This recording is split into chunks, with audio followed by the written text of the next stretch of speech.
स्वागत है। मैं और मेरे साथ हमारे आप सभी जानते हैं संबित जी भी इस प्रेस वार्ता को एड्रेस करेंगे।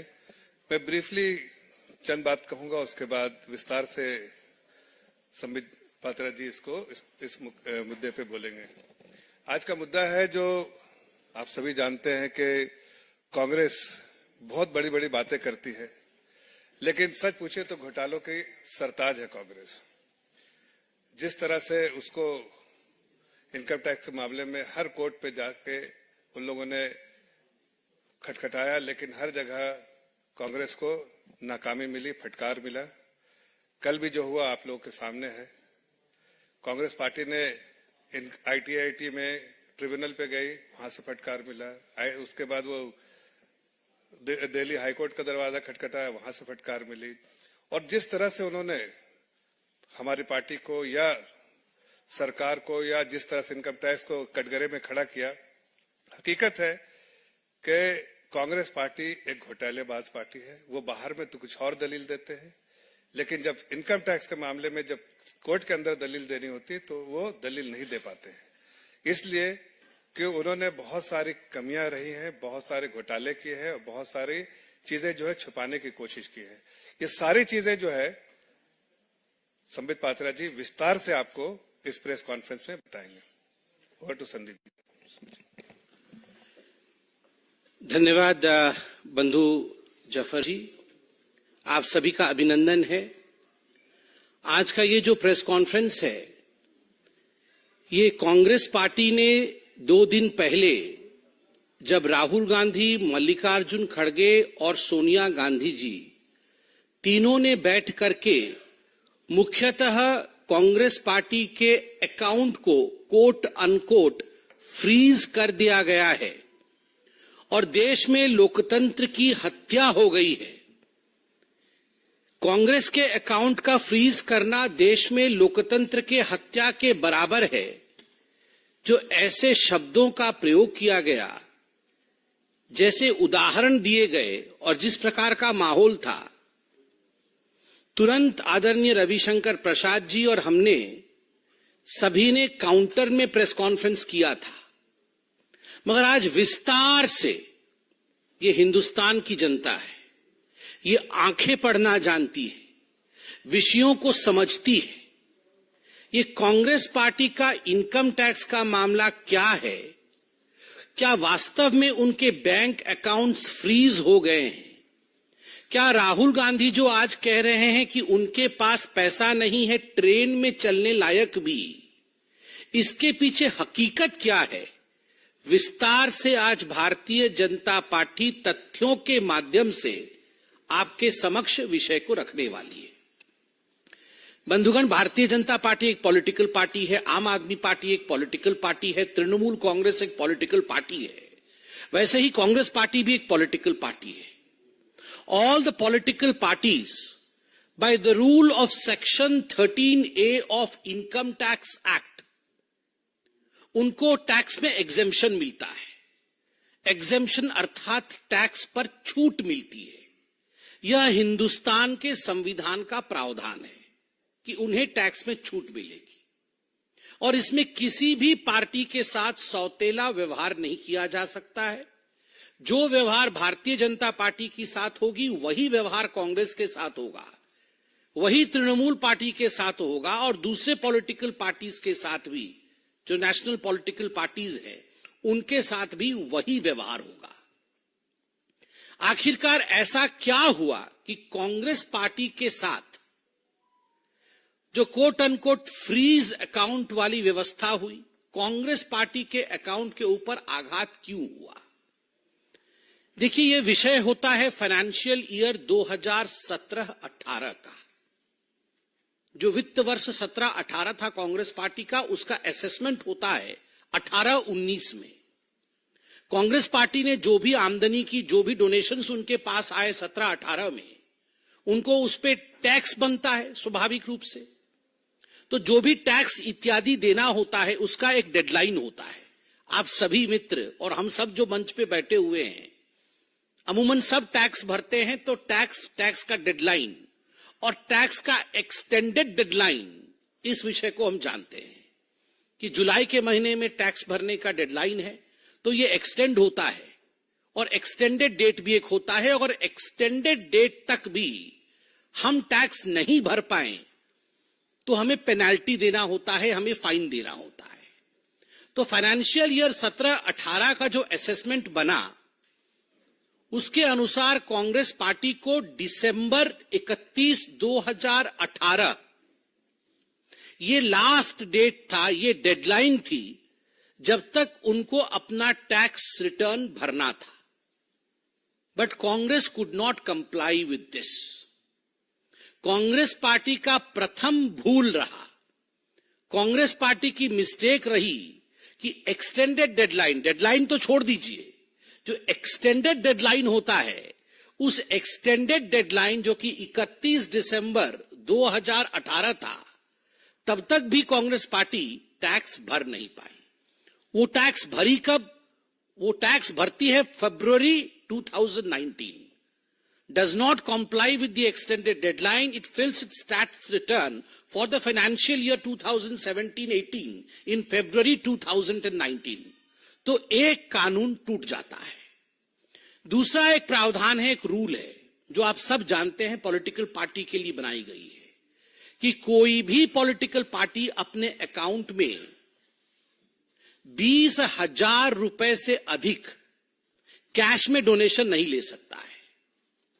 मगर कांग्रेस पार्टी का फाइनेंशियल ईयर 2017-18 का जब असेसमेंट 18-19 में हुआ, तो उसमें पाया गया कि कांग्रेस पार्टी ने इस प्रावधान का भी उल्लंघन किया है।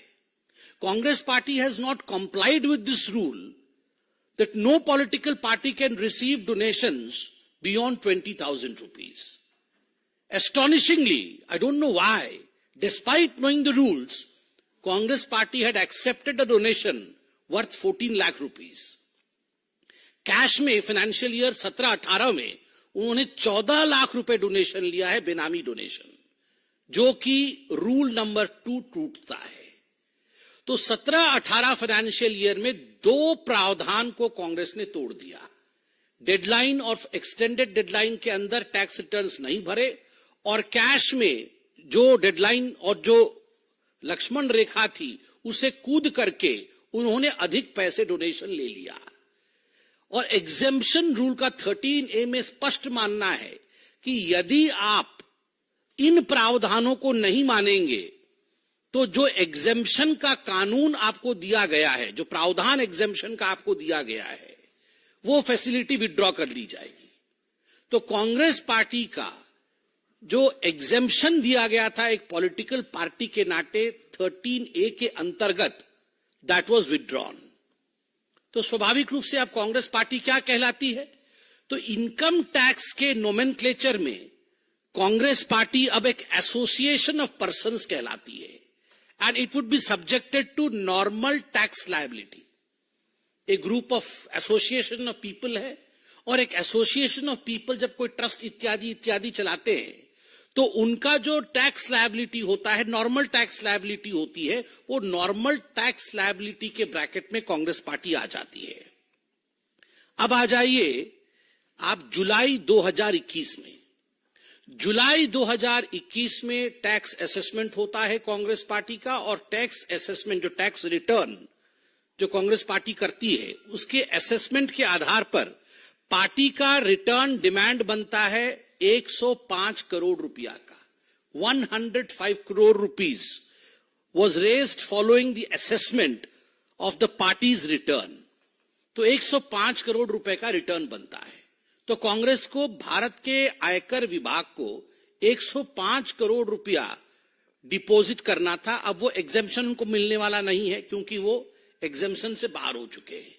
मगर कांग्रेस पार्टी ने 105 करोड़ रुपए डिपॉजिट नहीं किए। कांग्रेस पार्टी ने उस समय कितना डिपॉजिट किया? 2.5 करोड़ रुपए। बनता था 105 करोड़ रुपए, डिपॉजिट किए 2.5 करोड़ रुपए। आप सोच के देखिए, उस समय रोना धोना नहीं मचाया, उस समय आके प्रेस कॉन्फ्रेंस नहीं किया कि हाय हाय 105 करोड़ क्यों हमसे मांग रहे हैं। दैट मीन्स दे एक्सेप्टेड कि ठीक है, ये बनता है, हम 2.5 करोड़ दे सकते हैं, हमने 2.5 करोड़ दे दिया। अगर अन्याय हो रहा था आपके साथ, आप ये मानते, तो आप 2.5 करोड़ भी नहीं देते, आप कोर्ट चले जाते, मगर आपने केवल 2.5 करोड़ दिया। कानून क्या कहती है? जो आयकर कानून है, इनकम टैक्स एक्ट है, वो कहती है जो रकम बकाया है, यदि आप उसका 20% रकम भी भर देंगे तो आप केस से एग्जेम्प्ट हो जाएंगे। The case would be kept in abeyance, exempt नहीं होंगे, अबायंस में रखा जाएगा। आप अपने अकाउंट में काम करते रहिए, वो अलग से केस चलता रहेगा, it would be kept in abeyance. अगर 20% भरते हैं, 105 करोड़ का 20% लगभग 21 करोड़ रुपए बनता है। अगर 21 करोड़ रुपए कांग्रेस पार्टी भर देती तो ये पूरा मामला जो आप आज सुन रहे हैं, देख रहे हैं, जिस पे प्रेस कॉन्फ्रेंस हो रही है, तो ये कुछ होता नहीं, क्योंकि ये कानून है, केस को अबेयंस में रखा जाता, ये चलता रहता। मगर कांग्रेस ने जिद किया हम केवल 2.5 करोड़ देंगे, और 2.5 करोड़ दिया, वो केस चलता रहा। तो जब आप इनकम टैक्स रिटर्न के अमाउंट को भरते नहीं है तो उस पर आपको इंटरेस्ट भी देना होता है। 105 करोड़ पे इंटरेस्ट पे इंटरेस्ट, इंटरेस्ट पे इंटरेस्ट जम करके अब वो 135 करोड़ का रकम बन चुका है। और याद रखिए, जब तक ये पूरा रकम नहीं भरा जाएगा, this will keep on rising, the interest will keep on rising. तो ये 135 करोड़ कल बढ़ के 140 करोड़ भी हो जाएगा यदि समय पे इसकी भरपाई नहीं होती है। तो कांग्रेस ने देखा, अच्छा ये तो पैसा बढ़ता जा रहा है, क्योंकि दे वर द डिफॉल्टर्स। तब वो जगे और वो पहले गए कमिश्नर अपील्स के पास। जब कमिश्नर अपील्स के पास गए तो कमिश्नर अपील ने उनके अपील को खारिज कर दी। क्या अपील थी कांग्रेस पार्टी की? कांग्रेस पार्टी की अपील थी कि ये जो नोटिस इशू कर रहे हैं रिकवरी के लिए, इसको स्टे करा दिया जाए, हम ये पैसे नहीं देंगे, इस पे स्टे किया जाए। तो कमिश्नर अपील्स ने कहा नथिंग डूइंग, ये स्टे नहीं होने वाला है। उसके ऊपर की अथॉरिटी कौन थी? उसके ऊपर की अथॉरिटी थी इनकम टैक्स अपीलिएट ट्राइब्यूनल। तो ट्राइब्यूनल के पास कांग्रेस पार्टी जाती है और कहती है मिलॉर्ड, ये हमारे साथ ज्यादती हो रही है, किसी भी प्रकार से आप इस नोटिस को विड्रॉ करवाइए और इस पर स्टे लगवाइए। तो इनकम टैक्स अपीलिएट ट्राइब्यूनल कहता है काहे को ज्यादती हो रही है, ये तो देश का कानून है। अगर मैं भी जो ट्राइब्यूनल का अथॉरिटी हूं, अगर हम भी डिफॉल्टर होंगे तो स्वाभाविक रूप से देश के जो आयकर के कानून होंगे वो हम पर भी लगेंगे। तो ट्राइब्यूनल ने भी कांग्रेस की जो डिमांड थी, जो प्रेयर था कांग्रेस को, it was set aside by the tribunal, appellate tribunal authority, उन्होंने भी उसको सेट असाइड कर दिया।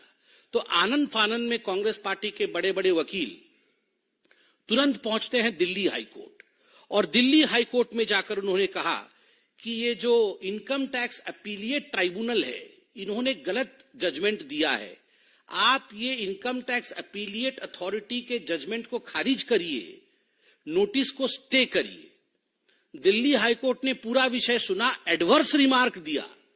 कांग्रेस पार्टी के विरोध में, उनके इस प्रेयर के विरोध में एडवर्स रिमार्क देते हुए कहा कि we are not going to stay the order of the income tax appellate tribunal. Tribunal ने जो कहा है बिल्कुल सही कहा है, हम उसके ऑर्डर को रोकने वाले नहीं है। Neither are we going to stay the proceedings of serving of notice of recovery to you. जो रिकवरी की नोटिस इनकम टैक्स डिपार्टमेंट आपको भेज रही है या आगे भी भेजेगी, उस पर किसी प्रकार का स्टे नहीं होगा। जब यह बात तय हो गया कि ना तो हम ऑर्डर ट्राइब्यूनल का रोकेंगे और ना ही नोटिस सर्व होने से रोकेंगे, तो नोटिस सर्व होता है। फरवरी 2000, अभी 13 फरवरी 2024, कुछ महीनों पहले नोटिस सर्व होता है, और यह कुछ बैंक अकाउंट जो कांग्रेस पार्टी के हैं, उन बैंक अकाउंट्स को अटैच किया जाता है। यह एक रूटीन और नॉर्मल प्रोसीजर है। यदि आप इनकम टैक्स पेई हैं, आपने टैक्स नहीं दिया और आप पे बार बार नोटिस आता है और उसके बावजूद आप डिफॉल्टर होते हैं, आप अथॉरिटीज पे जाते हैं, अपीलिएट पे जाते हैं, कोर्ट पे जाते हैं, और उसके बाद भी आप हार के आते हैं, तो आपके अकाउंट को रोका जाएगा, फ्रीज नहीं किया जाएगा, आपके अकाउंट को अटैच किया जाएगा। उस पर चर्चा होगी कि इससे रिकवरी कैसी करनी है, और यहां बताना आवश्यक है, जो पब्लिक डोमेन में है, कि लगभग 3 या 4 बैंक अकाउंट कांग्रेस पार्टी के ऐसे थे जिनके ऊपर इनकम टैक्स ने नजर डाला, जिनको अटैच करने की एक रूटीन कार्यवाही की। कांग्रेस पार्टी के बहुत सारे अकाउंट्स हैं, केवल ये 3-4 अकाउंट्स नहीं है, मल्टीपल अकाउंट्स है जो फंक्शनल है। और आश्चर्य का विषय है, मैं आज देख के बड़ा हैरान हुआ, बहुत बड़े बड़े अखबारों में छपा हुआ है, Congress party has multiple PAN numbers also. जो PAN number permanent account number होता है, ये मल्टीपल पैन नंबर है कांग्रेस पार्टी के पास, जो कि खुद कांग्रेस पार्टी के संविधान के विरोध में है। कांग्रेस पार्टी का संविधान कहता है कि multiple PAN numbers are not allowed, मगर कांग्रेस पार्टी के पास मल्टीपल पैन नंबर है, मल्टीपल अकाउंट है। तो 3 या 4 अकाउंट पर इनकम टैक्स ने नजर डाला। इनकम टैक्स ने नजर डाल के इनकम टैक्स रूल के अनुसार एक लियन अमाउंट होता है कि आपको 135 करोड़ रुपए बकाया है, तो आप 115 करोड़ रुपए हाथ नहीं लगाइएगा। वो 115 करोड़ रुपए बैंक में रखे रहेंगे, आपके अकाउंट में रखे रहेंगे, आप ही का पैसा है, आपके पास रहेगा, इसको आप विड्रॉ नहीं करिएगा, क्योंकि भविष्य में यदि आप चूक जाते हैं जो बकाया है देने से, तो हम इससे रिकवरी करेंगे।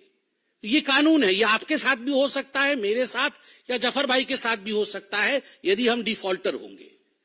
तो स्वाभाविक रूप से 115 करोड़ रुपए के अमाउंट को बैंक में लियन के रूप में रखा गया। बैंक अकाउंट को फ्रीज नहीं किया गया, बैंक अकाउंट ऑपरेशनल रहे।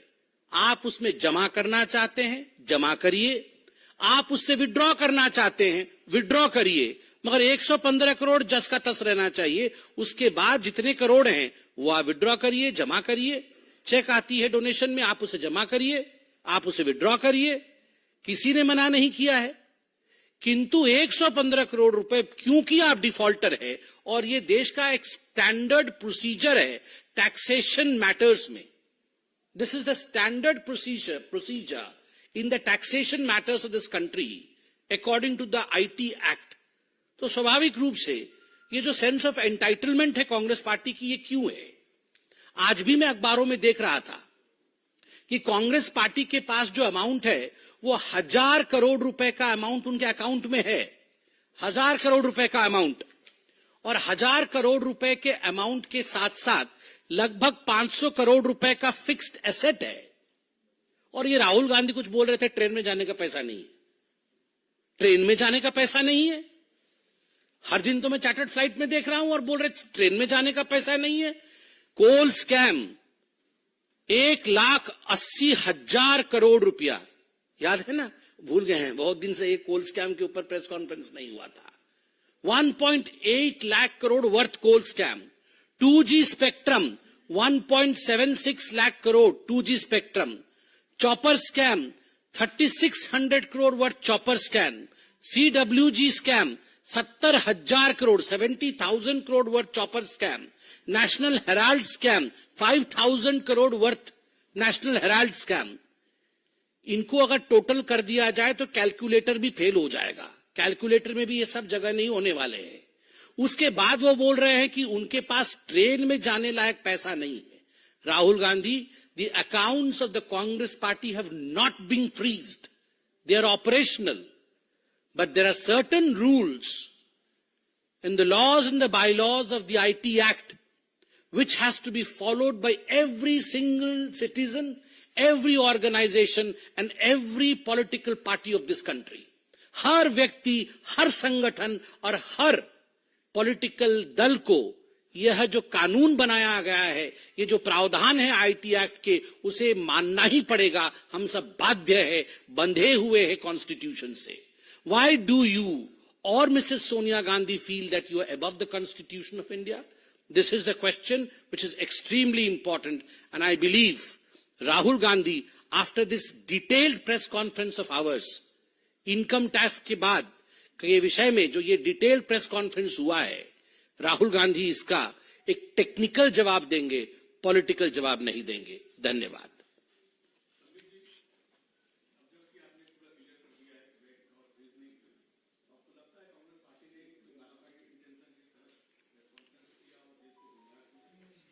देखिए, जहां तक कांग्रेस पार्टी का सवाल है, जहां तक कांग्रेस पार्टी के मल्लिकार्जुन खड़गे, सोनिया गांधी जी और राहुल जी तीनों ने मिलकर परसों प्रेस कॉन्फ्रेंस किया, मैं उसे प्रेस कॉन्फ्रेंस नहीं कहूंगा। मैं कहूंगा ये जनता के अदालत के सामने उन्होंने अपने आप को पेश किया और वहां उन्होंने एंटीसिपेटरी बेल लिया है। Anticipatory bail of being defeated in 2024 Lok Sabha election.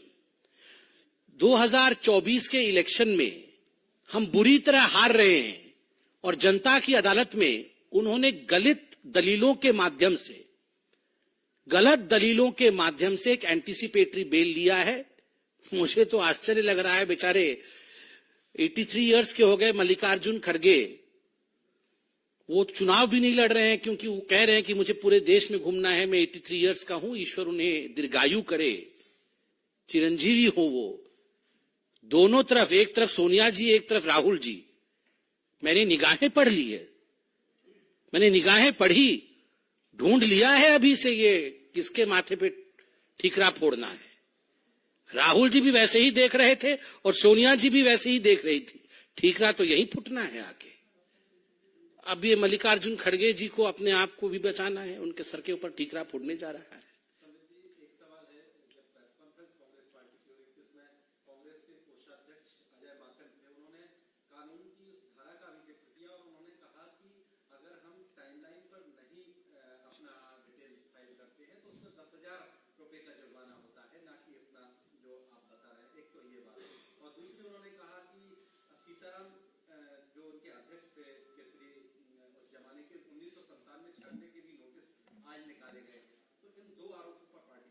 देखिए, पहला विषय है कि अजय माकन जी, अभिषेक मनु सिंघवी जी बड़े बड़े वकील हैं, अगर इतने अच्छे अच्छे दलील हैं उनके पास जो कि प्रेस कॉन्फ्रेंस में वो प्रस्तुत कर सकते हैं कि हम डिफॉल्टर है तो मात्र 10,000 रुपए में हमें छोड़ देना चाहिए, तो इनको किसने प्रिवेंट किया है ये दलील जाके हाईकोर्ट और ट्राइब्यूनल के सामने रखने से?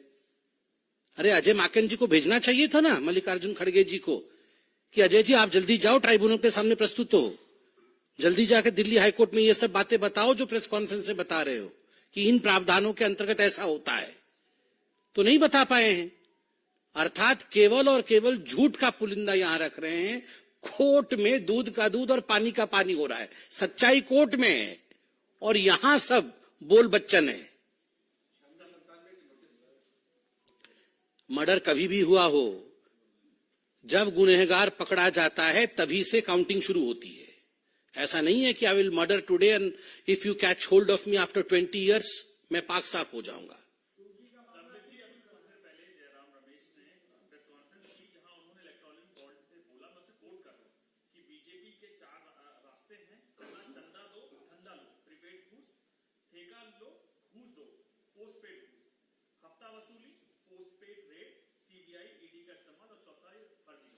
देखिए, बॉन्ड के विषय में हमने प्रेस कॉन्फ्रेंस कर लिया है और उस दिन भी मैंने कहा था और आज भी मैं कह रहा हूं, जहां तक कांग्रेस पार्टी और गांधी परिवार का सवाल है, उनका जो बॉन्ड होना चाहिए जनता के साथ वो बॉन्ड नहीं है।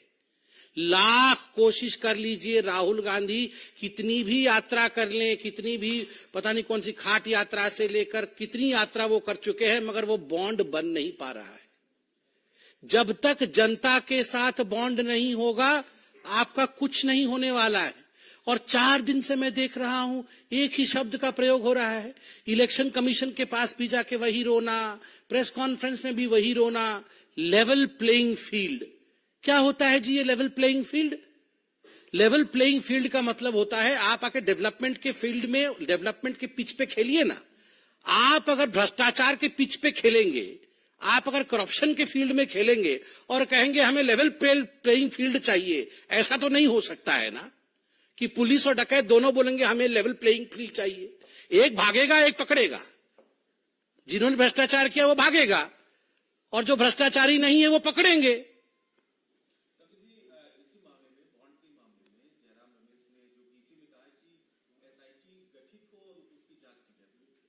देखिए, उनका कर्तव्य है, वो सब कहते रहिए और क्या कहेंगे आप बताइए। कि जयराम रमेश जी हो चाहे कांग्रेस पार्टी हो, ये सब जानते हैं कि आज उनकी हालत क्या है। अब तो बैठ के, अब सब पार्टी के लोग भी उनके छोड़ रहे हैं एक एक करके। अब बैठ के तो वहां पर मोदी जी और बीजेपी के विषय में अच्छा अच्छा बोल नहीं सकते हैं। मन में तो जरूर बोल रहे होंगे कि हम तो जा ही रहे हैं, मन में बोल रहे हैं, अब मुंह से तो बोल नहीं सकते हैं, तो यही सब बोलेंगे, झूठी बातें। Thank you so much friends.